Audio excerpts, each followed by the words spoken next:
Okay, so let's say good evening, everyone. Now I'm gonna record a video about grammar point, which is about present simple versus present continuous, which is in Touchstone Unit 3, Lesson A.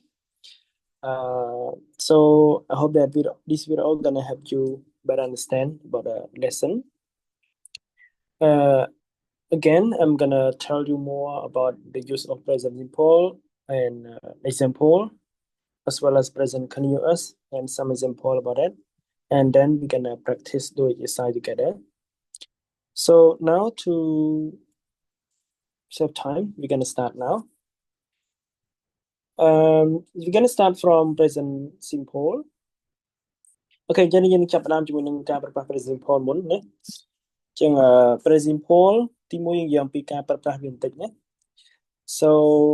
for the use of present simple one is to talk about habit or routine ណាចឹងទីមួយយើងប្រើ present simple ដើម្បីនិយាយអំពីទម្លាប់ habit និង routine យើងបកប្រែដូចគ្នាទេណាទម្លាប់ដូចតែគ្នាទេពីហ្នឹង habit ក៏បាន routine ក៏បាន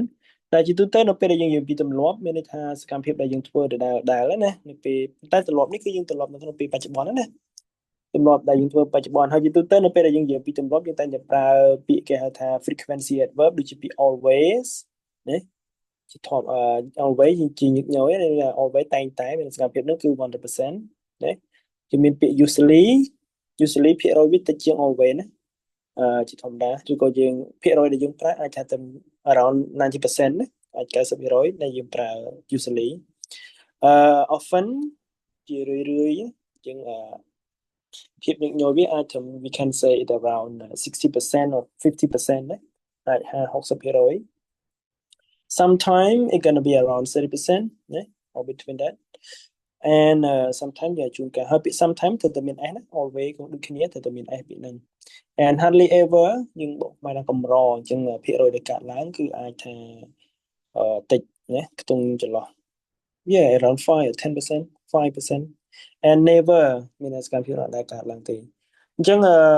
again ម្ដងទៀតណាអញ្ចឹងការប្រើប្រាស់ frequency adverb នេះគឺបង្ហាញពីទម្លាប់ហើយថាការប្រើប្រាស់វាត្រឹមត្រូវហ្នឹងគឺយើងអាស្រ័យទៅលើភាពជាក់ស្ដែងដែលយើងប្រើណាគឺថាបើសិនជាយើងនិយាយពីទម្លាប់នឹងវាតែងតែធ្វើជាប្រចាំអានេះបើ always ទៅណាឬក៏យើងភាគរយដែលក្រោមហ្នឹងយើងអាចប្រើពាក្យ usually ឬក៏ often ជាដើមឬក៏អត់ដែរធ្វើសោះយើងប្រើពាក្យ never ហើយក្រៅពីហ្នឹងក៏យើងមានប្រើជាមួយ clear ដូចជា every ណា every បូកមួយ every day ណា every week every month every year អញ្ចឹងទៅណាឬក៏យើងប្រើជាមួយនឹង on បូកជាមួយនឹងថ្ងៃដូចជា on Mondays Monday មាន s អញ្ចឹងទៅណាអញ្ចឹងមានន័យថាជារៀងរាល់ថ្ងៃច័ន្ទ on Tuesday មាន s អញ្ចឹងទៅមានន័យជារៀងរាល់ថ្ងៃអង្គារអញ្ចឹងទៅណាអូខេអញ្ចឹងយើងអាចប្រើមួយពាក្យ every day every week every month every year អញ្ចឹងទៅណាហើយឬក៏ on បូកមួយថ្ងៃមាន s អញ្ចឹងទៅមានន័យជារៀងរាល់ដូចជាយើងអាចនិយាយថា every Monday ក៏បានដែរណា on Mondays មាន n ស្មើនឹងពាក្យ every Monday អូខេអញ្ចឹងការប្រើប្រាស់ទី1របស់ present simple គឺដើម្បីនិយាយអំពីទម្លាប់ណាទម្លាប់ប្រចាំថ្ងៃនៅពេលបច្ចុប្បន្នទម្លាប់នេះយើងប្រើជាមួយនឹង frequency adverb ហ្នឹងណាហើយនឹងមួយទៀតយើងក៏ប្រើ present simple ដើម្បីនិយាយអំពី fact នេះមានរឿងពិតហេតុការណ៍ពិតជាទូទៅណាហេតុការណ៍ពិតយ៉ាងម៉េចទៅជានឹងវាឧទាហរណ៍ដូចយើងថាអឺយើងអឺដូចជាខ្ញុំជាគ្រូបរិញ្ញា I am a teacher I teach student អញ្ចឹងទៅណាគ្រូបរិញ្ញាសិស្ស student they are student they go to school អញ្ចឹងទៅសិស្សពួកគេជាសិស្សពួកគេទៅសាលាអញ្ចឹងអានេះជារឿងពិតហើយមួយទៀតនិយាយពី permanent ស្មើទៅលើកម្មភាពដែលជាអចិន្ត្រៃយ៍ណាមានន័យថាវាកាត់ឡើងរយៈពេលយូរអចិន្ត្រៃយ៍ហើយមួយទៀតដែរជាមួយនឹងstate verb ណាជាទូទៅជាមួយ state verb គឺយើងប្រើមួយ present simple មិនមែនប្រើជាមួយនឹង present continuous ទេអញ្ចឹង state verb ទាំងអស់នោះយើងធ្លាប់ដឹងហើយមានដូចជាពាក្យ like មានដូចជាពាក្យ love មានដូចជាពាក្យ want មានដូចពាក្យ no ណាដូចជា understand ជាដើម hate អីចឹងទៅណា prefer អញ្ចឹងទៅណាអញ្ចឹង verb ទាំងអស់នេះគឺសុទ្ធតែជា state verb អញ្ចឹងកាលណាវាជា state verb យើងអត់ប្រើជាមួយនឹង present continuous ទេអញ្ចឹងយើងអាចចំណាំថាឲ្យជា state verb យើងប្រើមួយ present tense អូខេឥឡូវយើងមកមើល example ណាជាមួយនឹង present simple ឲ្យកាន់តែច្បាស់អូខេអញ្ចឹងយើងមាន example ទី1 I usually have breakfast at 7 o'clock ណា I usually have breakfast at 7 o'clock អញ្ចឹងយើងមើលក្នុងប្រយោគនេះគឺបង្ហាញពីទម្លាប់ណាខ្ញុំជាធម្មតាញ៉ាំអាហារពេលព្រឹកម៉ោង7អញ្ចឹងពាក្យដែលបញ្ជាក់ពីទម្លាប់គឺពាក្យ usually នេះណាអញ្ចឹង usually នេះគឺបង្ហាញពីទម្លាប់ហើយហើយនៅក្នុង present simple យើងនៅ subject I យើងប្រើមួយ verb one have ណា I usually have អញ្ចឹង usually យើងដាក់នៅមុខ main verb Another example we have English class every Monday ណាអញ្ចឹង every Monday ជា time expression ជាឃ្លាបង្ហាញពីពេលវេលាណាជារៀងរាល់ថ្ងៃច័ន្ទអញ្ចឹងមកពីអាចថាជារឿងរ៉ាវជាទម្លាប់ណាជា every Monday អញ្ចឹង we have English class I never smoke ខ្ញុំមិនដែលជក់បារីទេណាអញ្ចឹង never គឺជាពាក្យបង្ហាញពីទម្លាប់ដែរว่าពីជា frequency adverb ណាអញ្ចឹង I never smoke ខ្ញុំមិនដែលជក់បារីទេវាអាចជារឿងពិតទម្លាប់ពិតទៅ we don't like spicy food ណាអញ្ចឹង like ជា verb បង្ហាញពីជា state verb អញ្ចឹងយើងប្រើមួយ present simple ណាបរិស័ទយើងប្រើ don't មក we do not like spicy food She doesn't usually go out at night ណា She doesn't usually go out at night នាងជាធម្មតាមិនចេញទៅក្រៅនៅពេលយប់ទេណាអញ្ចឹងកាលណាបរិស័ទមួយ usually យើងប្រើ doesn't នៅមុខ usually ណាហើយ go យើងប្រើ verb one ដូចសាបរិស័ទចឹងនាងជាធម្មតាមិនចេញទៅក្រៅពេលយប់ទេនេះបង្ហាញពីទម្លាប់របស់នាង I sometimes drink energy drink ណាខ្ញុំជួនកាលផឹកភេសជ្ជៈបើកម្លាំងម្ដងម្កាលដែរណាអូខេចឹង drink ប្រើ verb one sometimes មាន s ណា An example I do exercise on the weekends ណាខ្ញុំធ្វើលំហាត់ប្រាណនៅថ្ងៃចុងសប្តាហ៍មាន s ចឹងមានន័យថាជារៀងរាល់ចុងសប្តាហ៍ណាធ្វើលំហាត់ប្រាណanother one it rains a lot in rainy season ណាវាភ្លៀងច្រើនណាស់នៅរដូវភ្លៀងអញ្ចឹងអានឹងជារឿងពិតទេរដូវភ្លៀងវាភ្លៀងច្រើនអានឹងវាជារឿងពិតទូទៅនេះវាជា fact ណាអូខេ I want to do more exercise ណាខ្ញុំចង់ធ្វើលំហាត់ប្រាណបន្ថែមទៀតអញ្ចឹង want នេះគឺជា state verb អញ្ចឹងមិនមែន I am wanting ទេណាអញ្ចឹង want ជា state verb អញ្ចឹងយើងប្រើ present simple another example I work in a big company ខ្ញុំធ្វើការនៅក្នុងក្រុមហ៊ុនធំមួយអានឹងជា fact ឬជា fact មួយដែរណាជារឿងពិតចឹងសរុបមកវិញទាំងអស់នេះគឺជា present simple ណាចឹង present simple យើងមើល form របស់វាគឺ subject ដូចជា are you with យើងប្រើ verb one ចឹងទៅ he she it យើងមាន as ណាដូចជា it ចឹង rain មាន s ចឹងទៅណាដល់ពេលបរិស័ទ are you with យើងប្រើ don't ដល់ពេល he she it យើងប្រើ doesn't ចឹងទៅណាបើជាសំណួរយើងប្រើ do does ដាក់មុខ subject អាហ្នឹងយើងអាចមើលទម្រង់ខាងដើមដែលខ្ញុំផ្ញើឲ្យណា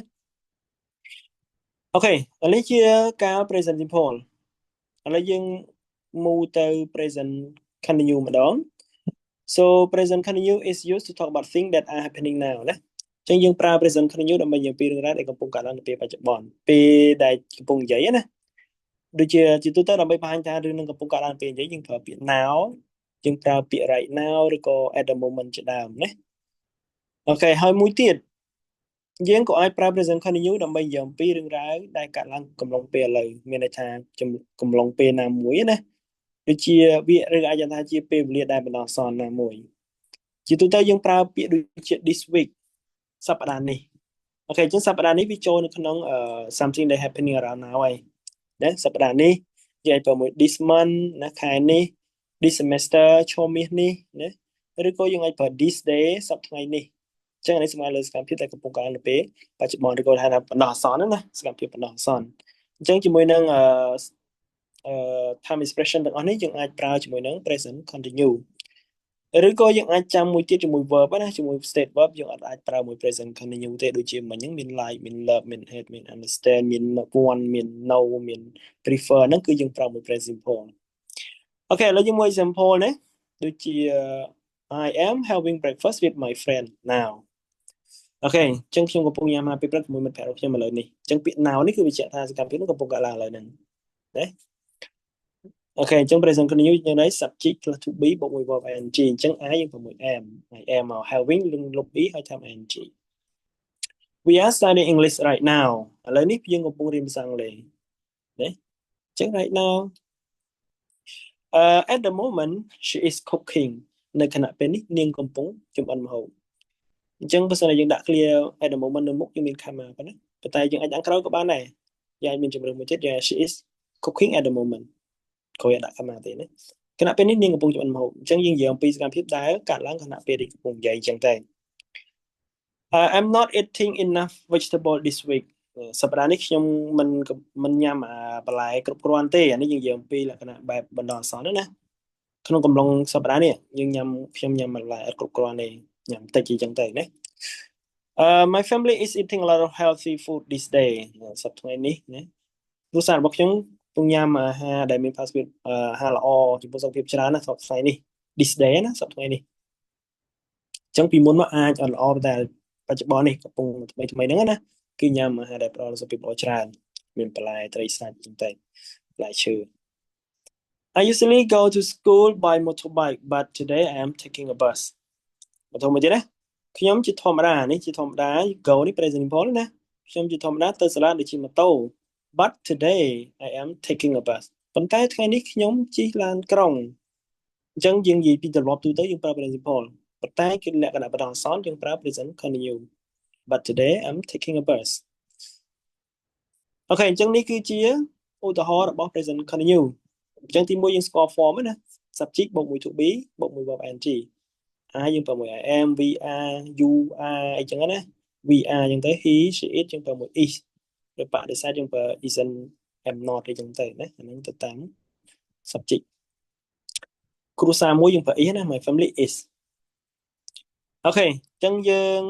មកបន្ទាប់ពីយើងស្គាល់ពីការប្រើប្រាស់ក៏ដូចជា form របស់វាយើងមកមើលលំហាត់តិចណាអញ្ចឹងនៅពេលដែលយើងធ្វើលំហាត់ចូលគ្នាតើយើងអាចរកចម្លើយឃើញអត់អូខេជាក់ស្ដែងមកគេឲ្យយើង complete the sentences with the correct form of the verb in bracket ចូលបំពេញប្រយោគខាងក្រោមណាជាមួយនឹងទំព័រត្រឹមត្រូវនៃកិច្ចសព្ទក្នុងវងកញ្ចក់ present simple or present continuous ជាជំរើសមានពីរណា present simple ឬក៏ present continuous អញ្ចឹងមុននឹងធ្វើលំហាត់បែបនេះយើងត្រូវមើលទៅលើ keyword មួយណាពាក្យកន្លឹះណាឥឡូវយើងមើលទី1 she verb នេះគេឲ្យ watch TV right now អញ្ចឹងបន្ទាប់ពីយើងអានមកយើងឃើញពាក្យមួយដែលយើងអាចដឹងគឺ right now ទៅអត់អញ្ចឹងពាក្យ right now នេះគឺគេប្រើនៅក្នុងកាលអីគេ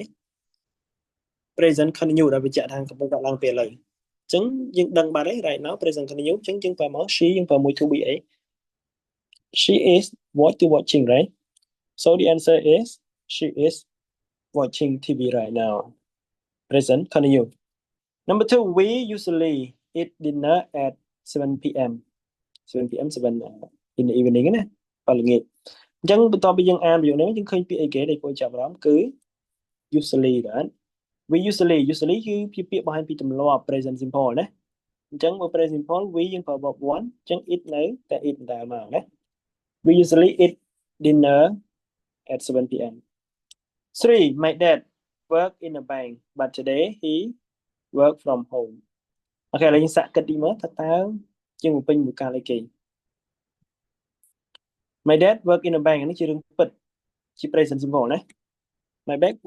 my dad work in the bank but today ជា keyword តែថ្ងៃនេះជាធម្មតាគាត់ធ្វើការនៅធនាគារតែថ្ងៃនេះគាត់អីគេ work from home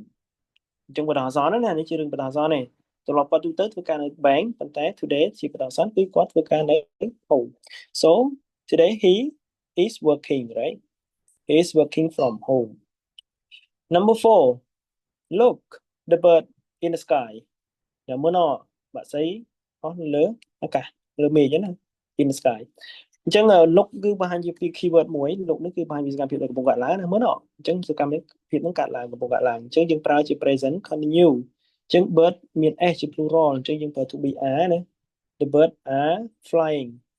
in the sky number 5 Tom and I not play football every Saturday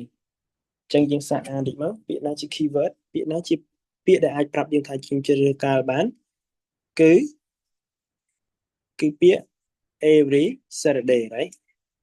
ចឹង every Saturday គឺជាពាក្យបង្ហាញពីទម្លាប់ណាជារៀងរាល់ថ្ងៃសៅរ៍អញ្ចឹងកាលណាវាជាទម្លាប់បែបនេះគឺ present simple ហើយអញ្ចឹងគេឲ្យ not អញ្ចឹងបដិសេធ Tom and I ពីរនាក់ណា plural អញ្ចឹង plural យើងប្រើបដិសេធ do not ឬក៏ don't មកណាអញ្ចឹងទៅជា Tom and I don't play football every Saturday number 6 be quiet សូមស្ងៀមស្ងាត់ចឹងហ្នឹងក៏ពាក្យបង្ហាញពីសកម្មភាពកំពុងកើតឡើងបច្ចុប្បន្នដែរចឹងវាជា keyword ដែរ ចឹងកាលណាយើងនិយាយពីសកម្មភាពកំពុងបាច់កាលឡើងនៅពេលបច្ចុប្បន្នឬក៏កំពុងនិយាយហ្នឹងគឺយើងប្រើ present continue ចឹងទៅជា I am trying to listen to the teacher be quiet សុំស្ងាត់ខ្ញុំកំពុងស្ដាប់គ្រូ 7 my best friend not like coffee ណាឥឡូវយើងយកកាលអីគេចឹង keyword របស់វាកន្លែងនេះគឺពាក្យអីគេគឺពាក្យ like ចឹងយើងដឹងហើយ like គឺជា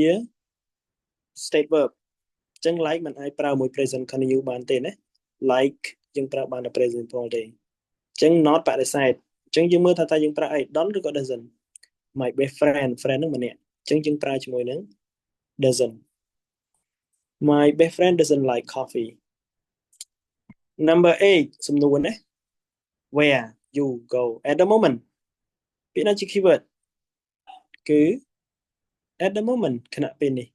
ចឹងខណៈពេលនេះគឺ present continue ចឹងសំណួររបស់ present continue យើងមាន start ជាមួយអីគេ to be បូក subject បូក verb ing ដែរចឹងទៅជា where you យើងតមួយ are ណាទៅជា are you ណា at the moment គឺជា keyword ហើយអញ្ចឹងទៅជា where are you go ទៅជា verb ing going right